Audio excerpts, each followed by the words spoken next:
Today I'm going to show you what it's like to drive the 2016 all-new Cadillac CT6. This car is 204 inches long, which positions it kind of awkwardly between the Mercedes E-Class and S-Class. It's a foot longer than the E-Class, but it's actually 2 inches shorter than the S-Class. We'll hop in the back. This has the rear seat entertainment. Pull down the center console here, and you've got controls on the side that allow you to do many things to the seat, as well as have massage. So click this button here. You've got massaging rear seats. You've got heated seats, cooled seats. You can view the navigation on the screen, as well as Blu-ray, obviously, watch movies, and change the radio controls.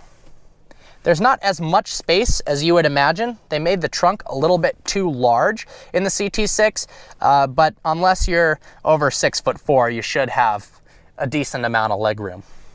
You've got two nice sunroofs.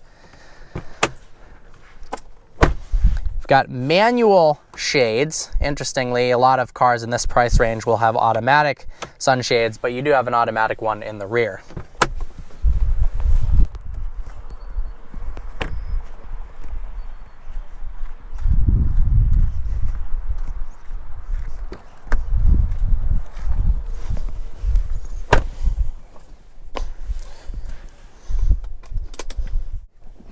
Now this car is almost completely out of gas, so this will be a good test of the navigation system and see if we can squeeze some extra MPGs out of it. As you can see, you've got a big touchscreen here. It's giving us turn-by-turn directions, and you probably can't see it, but there's a heads-up display telling us turn right on Edward North Hines Drive in 200 feet.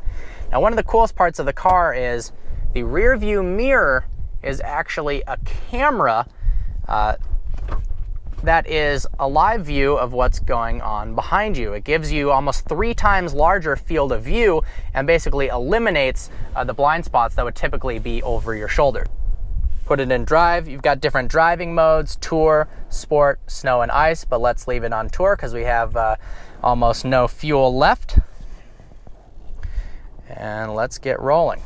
You've got a fully digital instrument cluster. Not actually a fan of the graphics. Telling us to turn right here on the heads-up display unit. Now there's multiple engine options ranging from 404 horsepower in the top of the line, which we have here, a 3-liter twin-turbo 6-cylinder, to 265 for the base car. A cool part about this car's navigation is when it sensed that I was low on fuel, it actually gave me all the closest gas stations and started, I picked the closest one, clicked enter, and now I've got directions to it.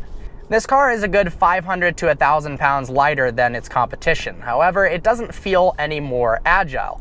And because it only has 404 horsepower, and due to its 8-speed automatic transmission, it doesn't actually feel all that quick.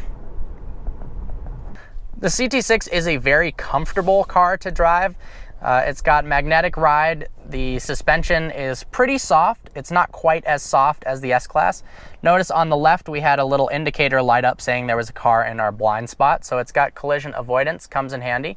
You can see here how magnified the car behind us is. The mirrors are actually really cool looking. You don't get quite as much visibility as you would with normal mirrors, but I like how sleek they are, and it makes up for it with this brilliant rear view mirror. When possible, make a U-turn.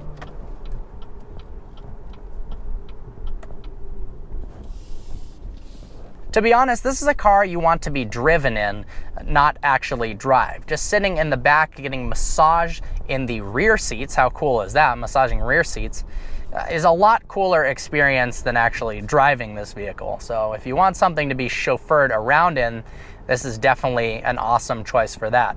In terms of driving dynamics, it's not all that exciting, and because the power plant, despite having 400 horsepower, which is a lot, it doesn't feel fast at all. And the engine noise is not good. It sounds a lot like a V6 in a Toyota minivan. They should have toned that down a lot and not have that intrude into the cabin.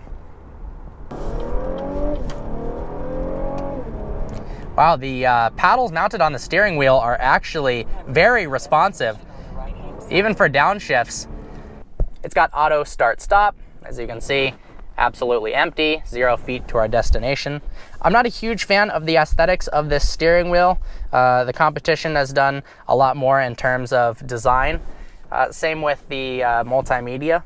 It's nicely laid out, but it does feel a little bit too cramped in here. Everything's a bit too close.